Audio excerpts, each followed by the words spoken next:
I'm going to give you the starting bit. So my presentation is going to talk about the E to Z of sales and the logic of SPOCK. Just a quick sort of disclosure, or a lot of what I'm going to make reference to throughout this is burglar alarm systems. Not in any particular depth, just to give, because it's very easy to visualize what I'm talking about. So I'm not going to be mentioning products, services, technical of any description. I'm just keeping one theme. I mean, we all work in security, but when it comes to sales, it really doesn't matter what the product is, whether it's alarms, cameras, or services. Be that alarm monitoring at one end of the scale or risk management at another, whatever it actually is, the sales plan we'll be discussing will apply to everything and every aspect. So with that in mind, let's see what we've got covered here. When we're talking about sales and marketing, I mean, that can cover, a vast spectrum. And other speakers will be touching on different areas throughout the day. So that could be online marketing activities, social media posts, because ultimately sales, the objective is you need to build up your business. We need customers in order to continue our revenue coming in order to proceed into the future. So we have to actually get those customers from somewhere at some shape, in some form, and how to do it. So there's loads of different things. Online, social media, yes. There's, I made this template, this slide here, and I did say telemarketing, not so common these days, but of course we do use telephone to do other things like booking service visits or appointments, and actually the same sales process, if you apply to that, can improve performance considerably. But the one I'm going to be focusing predominantly on today is direct sales, or physically making contact with a human being. What a mad concept here in the digital world. Actually going out and physically talking to somebody. Everything's online. I mean, it's like my kids, they'll be texting you in the same room. But at some point we're going to have to go out, especially because we work in security. We're going to have to find things out. We're going to have to analyze what customers are going to need.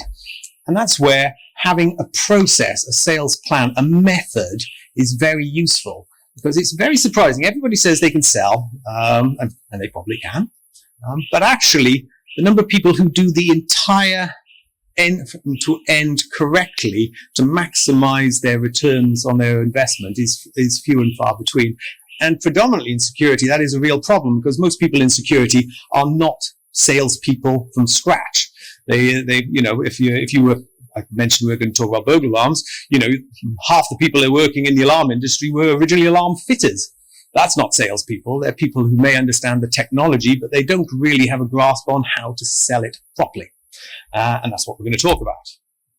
Now, in the olden days, we used to talk about the ABC of sales. Always be closing. There's a few other adjustments to that acronym. I don't like that. That's sort of gone these days, because that was very sort of harass people into buying stuff. That images of dodgy car salespeople and so on come to mind. So no, not really applicable, not appropriate for the modern environment. So they've sort of updated that to the ABCD of sales. I don't know what the hell this is talking about now. Delight, who comes up with these terms? Actually, if I needed a summary, this is exactly what's wrong with the modern world. We've got all of these ready buzzwords, and actually we put them on a PowerPoint presentation. It looks darn fantastic, and you leave the room and you're like, I don't know what I'm going to do with this. And so actually, no. Even though there's a load of information on what that's supposed to refer to here, let's forget that as well. Far too confusing. I'm quite a straightforward person. I like to know a simple order, and even though it's supposed to be A, B, C, D, that's too bad. Now, I should also warn you, there's various dad jokes at different points within this, and so I'm glad you're sitting down, because there could be a few collapses. So that A, B, C, D is a load of nonsense as far as I'm concerned. I wanted something far simpler to be talking about, and as they've taken A to D, well, let's look at the rest of the alphabet. E to Z. It's very dad joke, easy. Oh damn! See, this is also the problem. So, an easy system, an easy solution. And so this is what we're going to be speaking about. Does everybody know who this is? I hope so. I know a few people here might be suggesting that that image has somehow been doctored. This 1960s TV show, that camera, he did have time travel back in that TV show. And so who knows, maybe that's where he got that camera from, or possibly AI might have helped me a little bit there. But if you don't know who it is, that is the late Leonard Nimoy, and his character within the Star Trek show was Spock. And I like Spock. Yes, I may be a bit biased here because I did happen to like Star Trek. And so that name did stick in my head probably more than anything else. But actually, it was a very logical system, very clear, just like Spock. And it made reference to the sales plan itself. And this is where I am going to be talking to you about it. SPOCK is an acronym. Sell, probe, offer, close, keep. Now, when you're going through a sales process of any description, if you follow this process and something is not working, it's probably because you've skipped a step. You just need to backtrack to the previous step, whatever it actually is. So, for example, if you are offering your product or solution, the customer really is not interested, well, that's probably because it doesn't really align with their needs, because you didn't probe for information. So backtrack to the last piece in there, address that, and when you have the correct information, we'll move forward. But if you do this, you should find it'll work efficiently. And you can apply this, as I say, to everything, be it online advertising and marketing. It could be aftercare. And I'm going to talk through each step one at a time to put this into real terms that we can all understand. So we're going to start off with number one, selling. So, sell yourself. Sell yourself, your company, and your organization, because the reality is, as my next slide is going to emphasize, people buy from people. Now, yes, we do buy from things like Amazon and a few other faceless entities out there. But if you're looking for a personal service, well, you're generally going to have to communicate with a person in order for that service. You've got to communicate your needs. You can't just go onto Amazon and order your latest health and safety policy because it probably does need to align with whatever you're actually doing. So we do need to ensure in the first instance that we sell ourselves. How do we do that? Now, when we sell ourselves, I say people buy from people, not from the companies. Your company name, your organization, your brand might be helpful, but ultimately it's the person in front of the consumer that is going to make the difference, going to make the sale or not. And just to sort of give a bit of a split to demonstrate this, we very much talk about competencies these days. The term competency or competence really has replaced qualified and various other terms everywhere. And so if you're not using that term, really do move to it. But is the organization, is the person that I'm dealing with in front of me competent in order to discuss this situation? I say there is the company, and your company can help this. And if we're talking about electronic security, maybe that organization is a member of some sort of trade body. I've used the SSAIB as an example there. The NSI is another trade body. They're downstairs, both of them. So if you want to talk to them, please do so. If you're researching a company, of course, you can go online and look for reviews. Probably the booking process is get the person to come and talk to you in the first place should give you an indicator of how easy they are to contact. And so there's a few things that your company has done really to set you up for success. But ultimately, the success will land by the person that's arrived actually being able to talk to the customer. Because customers very rapidly get the gist of whether or not they like the person or don't like the person, and that will inform their decision. So items that will help you when you're selling. I mean, definitely top of the list is education, training. If you know what you're talking about, it will stand out. Customers will observe this. And that can be shown, especially if you've got some form of qualification that demonstrates you really are an expert in the field.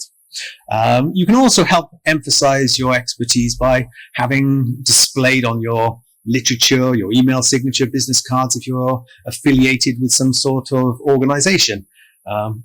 Terrible plug for the ASC there, but if you're talking about security consultancy, well, the ASC is the Association of Security Consultants. So if you're a member of that, that's probably a good way to try and emphasize that you have sought peer approvals. You may have a formal method of recognizing your competence via some of the schemes, like the ECS card schemes for electronic security practitioners. There is a FES competence card specifically. And later on today, there will be somebody talking about that and other issues. So there's a load of ways you can do that. So that is the initial impressions the customer gets. But then, how does the salesperson or perform? And again, I'm generalizing heavily here. Sales is actually an exceedingly complicated subject, but there generally are 4 types of sales people. I had to put Kia's picture up there. And that's why I'm standing behind the lectern, just in case something comes, flying in my general direction. The only reason I put that there is he's a really good example of politicians in general, or really bad example, depending on which perspective you have. Politicians, like salespeople, they really have their policies. They have their package deals within their companies. And it doesn't matter what you actually need, you're going to get whatever they're selling. And it may or may not actually do what you want. That's a real question mark. Does anyone here actually trust a politician? That'd be an interesting one. But the same applies to salespeople. If you have this person that's quite clearly just flogging you a package deal, if it doesn't quite meet your needs, will you go back? Question. Probably not. Tour guides, they do come across, not so much in our sector, but you do find them. They're the type of character that knows every product, every option, and in creation, they bamboozle the customer into all that they do, to the point the customer hasn't got a clue what to choose. Too many options. You need it to be as simple as possible. Bankers. Hell, you know them. I mean, everyone talks when they talk about selling, Wolf of Wall Street style, salesperson. They can sell sand to somebody living in a desert. You know the characters, and they probably do that job well. But again, do you trust them? Do you go back? Because their sole interest is making money. And the 4th type of salesperson are doctors, or that's what we refer to them as, because doctors probe. They diagnose the problem. They really get to understand what you want, what you need, before they make their decision and provide their recommendations. We trust doctors, because clearly they're an expert in their field. I mean, if you go into the doctor's surgery, you don't want to have a discussion with the receptionist. You want to actually see the doctor, even though the receptionist seems to be asking just as many questions. Ultimately, it's the expert we all want to go to. And it is sheer coincidence that the next person that's going to be speaking happens to have the title doctor, and the person after that. I'm going to have to address that one of these days. So yes, we do want to speak to doctors. Second point. So once we've sold ourselves, so we've come across, we look presentable, we've turned up on time, and we've filled the client with confidence that we know what we're talking about and we're competent. The next point is then to dive into probing for information. And this is where doctors really come into their own. They're going to poke and prod and work out what you're going to need in what shape and form. Now, in the security sector, that takes a lot of different forms. Obviously, we should be doing a risk assessment. Interestingly, it seems that very few people really understand how to do a risk assessment, even though we work in security, which is a bit of a strange concept in some respect. And even stranger a concept is there seems to be very few people in security who understand the actual problems in order to come up with a solution, which then is a real question. How would you ever come up with a solution to address the problem if you don't know the problem? But that's an interesting sideline. But yes, we're going to probe. We're going to do assessments. We're going to do site surveys. We are going to try and locate supporting data to see whether or not what we are seeing on site reflects what is actually going on within the region. We're going to analyze that, and we're going to come up with our evaluation about what the client is going to ultimately need. And if we've done all of that, well, the customers should be very impressed, especially if we're able to show them where we're doing these things, how we're doing them, because that is oozing. That's a great word. Actually sounds like I've cut my leg or something. But we are literally filling them with the impression we know what we are talking about, because it's coming across in our process. So we're probing. And to do that, you must always use the open questions. The who, what, where, when, how, why. This is such a simple thing. I see people's risk assessments, and they do not start with those words. And so forcing a yes/no type response. But that's not really absorbing information. And certainly when it comes to selling, the more we can engage a client, the more we can get them talking. I mean, we often used to talk about a 2-to-1 ratio. You know, for every one bit I speak, they need to speak twice as much as me. So I'm listening to them far more than I'm actually doing talking in the equation. So utilizing open questions to ask, you know, what exactly is the problem? How has this happened? Where did this take place? All of those sort of things, and detailing that is very useful. So that will help us establish as part of our assessment process, and later on, risk assessments are going to be covered within talks.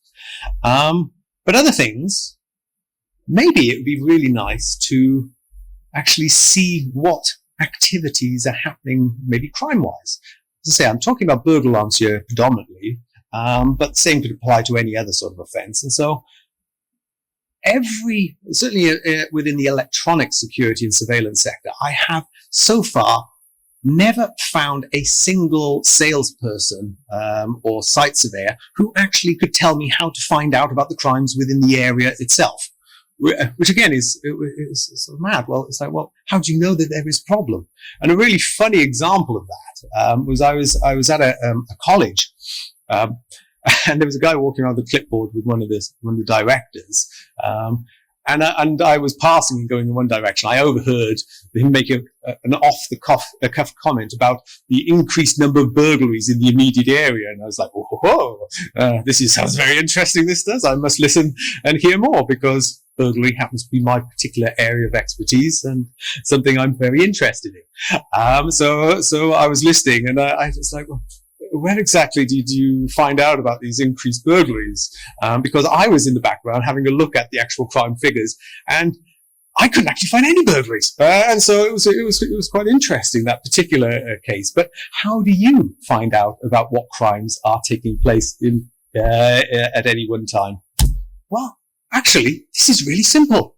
There are actual apps. And not only are there apps for your phone, they're free, most of them. And so you can download apps right now and actually have a look at what the crime rates are in any particular area. This is one for iOS phones called Crime Map. It's one of those sort of apps where you download it and you get sort of pop-up adverts, or you skim a $5 a year and there's no adverts. But it's really quite useful because this takes the data from the CSEW, the Crime Survey for England and Wales, and allows you to actually view your particular locations. I took these screenshots yesterday for here, for this very location, and just to see what the rates were like. It was like, oh, yeah, okay, that's interesting. Each of the blobs with a number in it indicates the number of crimes reported in each of those locations the last time those crime figures were filed.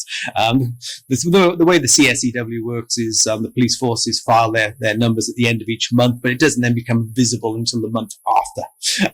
So, you know, in the case of April, they would file them within May, and then normally you can view them in June. And it'll go up on forward. So what did I see for this particular area? Well, that's a bit disturbing. The other thing is with these crime figures, as you'll notice in the right-hand image, you can also select and have a look over a time window just to see, is the same thing happening on a regular basis, or did this just happen recently? And having a look at whether or not this has happened recently, I decided to put it over 12 months to actually see what has taken place. And it was like, dang, you know, next to my dot where I was at the time I did this, it's like, right, okay, 125 incidents. You know, that's not particularly good. And the top one is violence and sexual offence crimes. That's pretty horrific. On the plus side, in 6th place was the burglary ones, but that could be concealed within the data because, you know, violent crime, criminal damage, there can be a bit of an overlap between some of these things. The point in hand being, by actually observing the crime data in any particular area can help inform your decision when you're designing solutions. The one I was describing, I couldn't find any burglaries at all, even over the 12-month period in that particular area. but there was mountains of car crime. And so I did say after the salesperson had gone to the owner, I said, well, actually, based on the amount of car crime, it's probably a better solution to save you money on the alarm, which seems to be working perfectly well, and maybe invest it on improved surveillance and signage and keep an eye on your vehicles outside, as that clearly is the problem that the data is showing us. But we can dig into the data a bit more, and just to put this as part of the sales process into your head, a few little oddments for burglary, which will make a bit more sense here in a moment, includes those few quite disturbing statistics. Nearly a quarter of break-ins for residential burglaries in England and Wales occurs at an unlocked or open door or window. They just walk straight in. I should also add to that, the CSEW does show a slight increase in probability for properties with security systems fitted versus those that do not.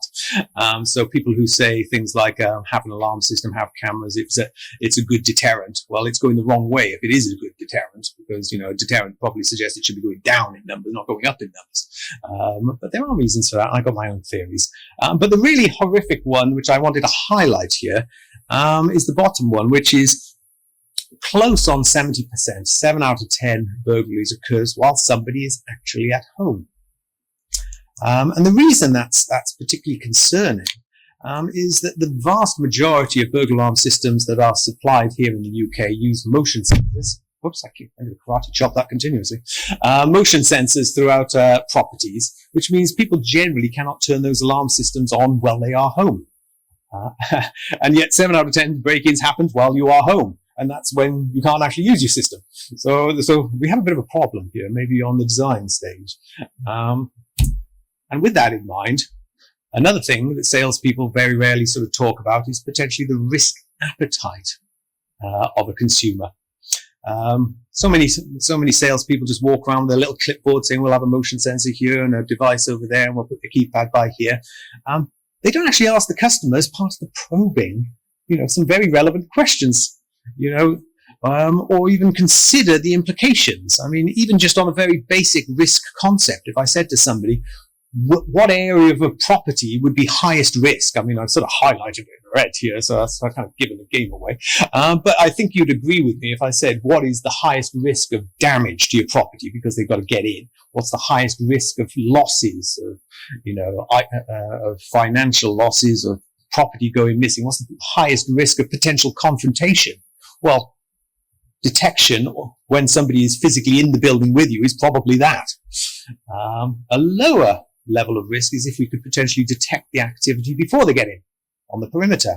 And actually the lowest is if we could detect while they're in the garden and not actually trying to get in at all.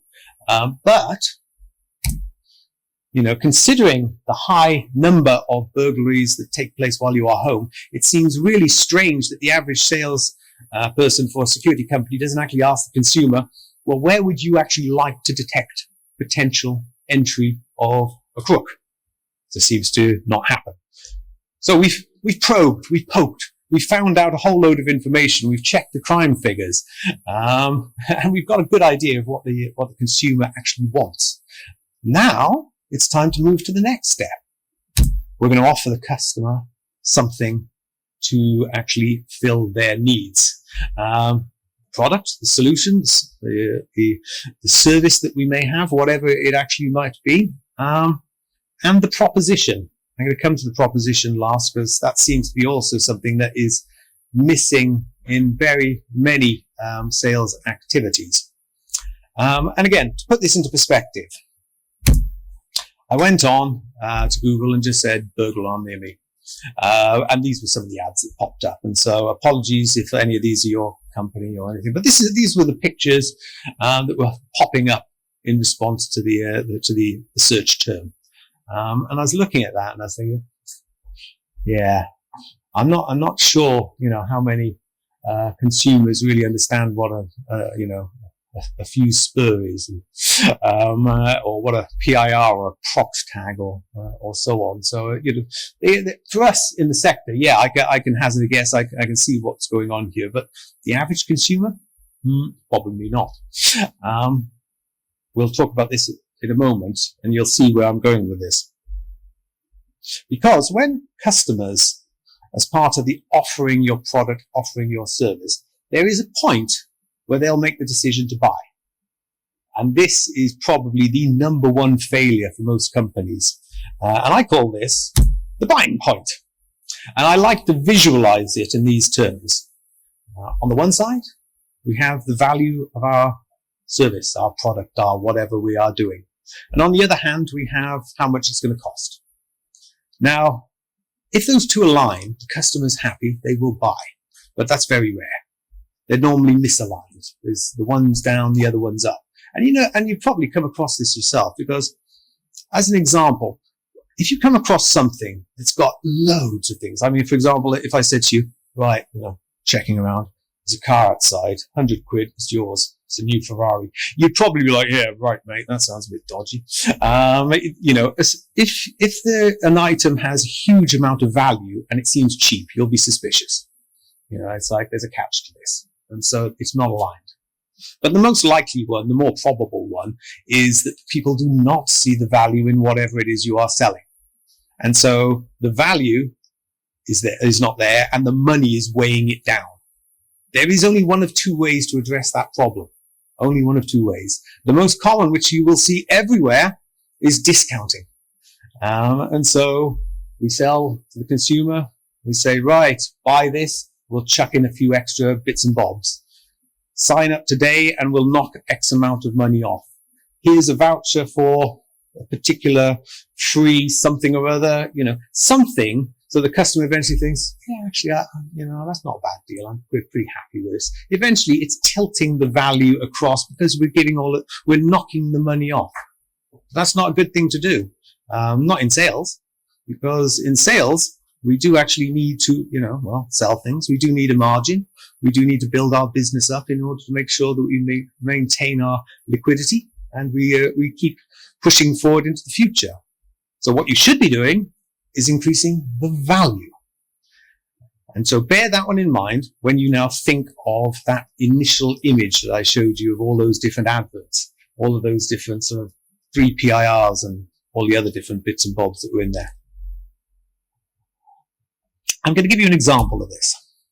Downstairs in the hallway, in the hall, you'll find the alarm manufacturer Orasec.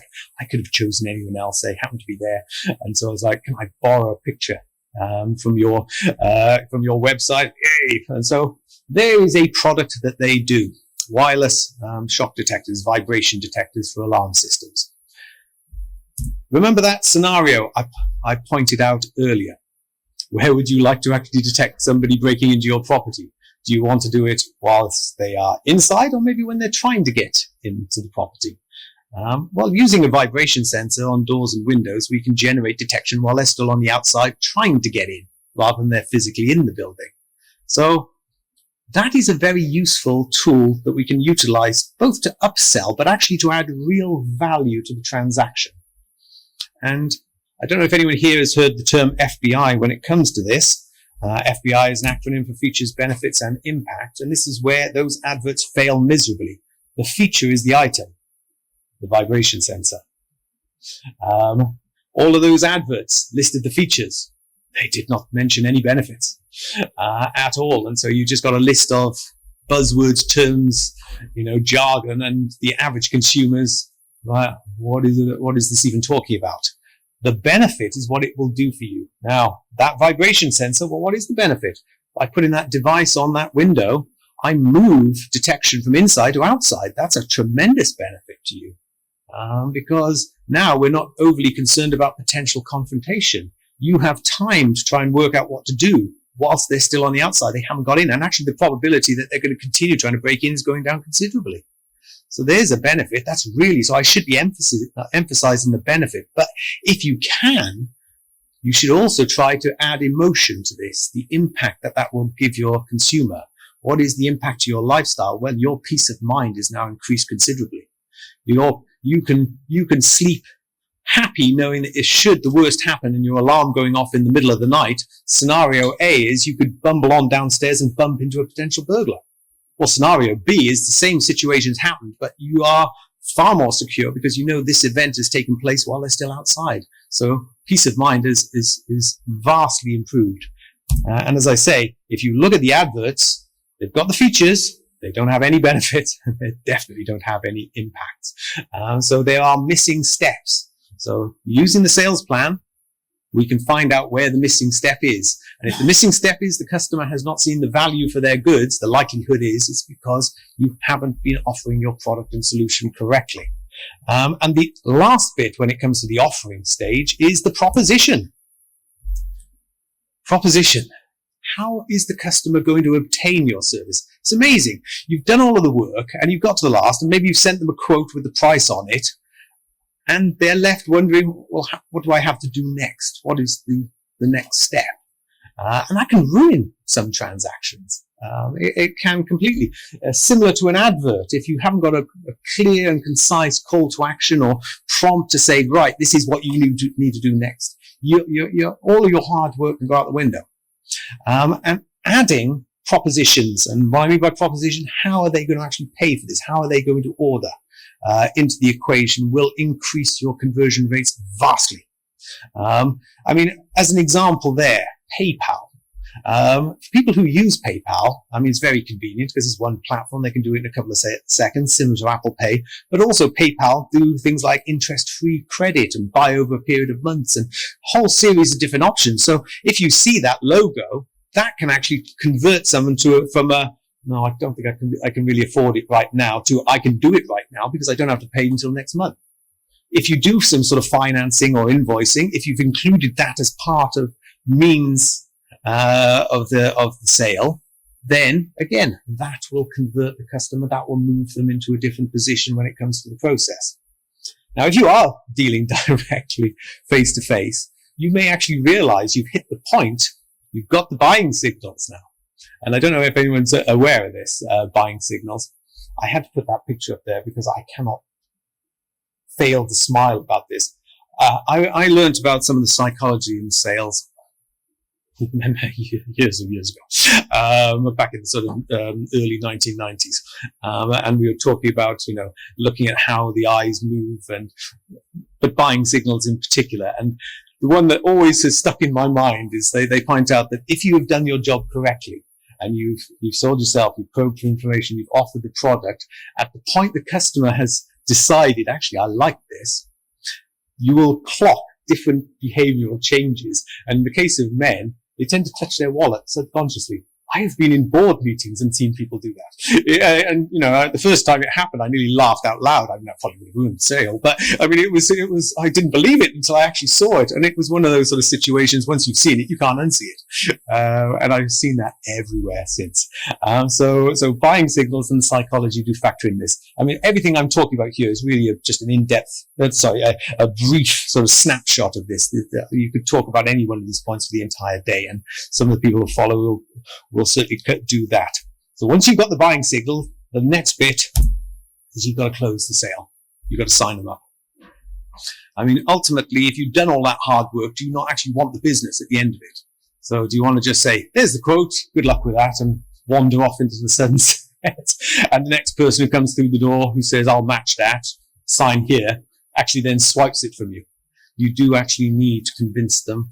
Not so much convince them. You wouldn't be talking to them in the first instance if they didn't actually want this, the item. But you've got to request that they actually take the next step. Because the reality is, a very small number of people will actually ask you to buy, unless you're going into a shop and you're doing that. But in the case of services like we do, in the vast majority of cases, we do need to take that step. We do need to ask the customer that they need to now sign up.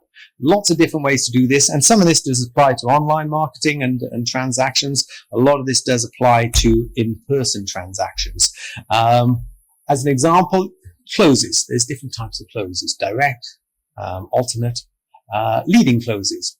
A direct close, as it kind of suggests, you talk to them, they look really happy, they're touching their wallet. Get that out now, matey. And so you say, well, if you're happy, let's go for it. That's it.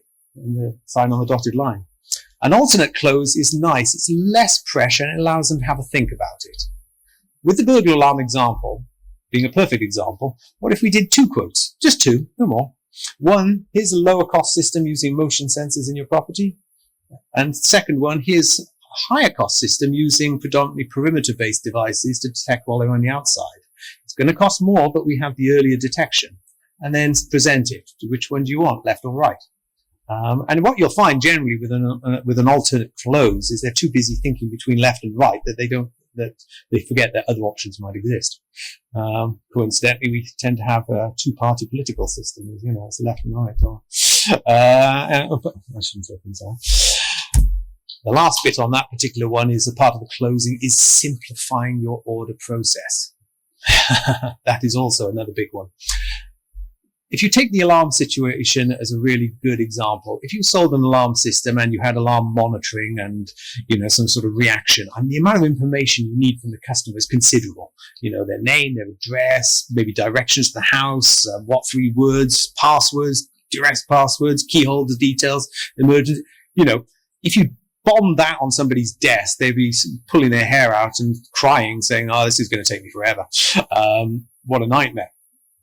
But if you gave them an order form that was simply their name, maybe their contact information, a reference to the actual quote, and then pay, that's painless. That's great.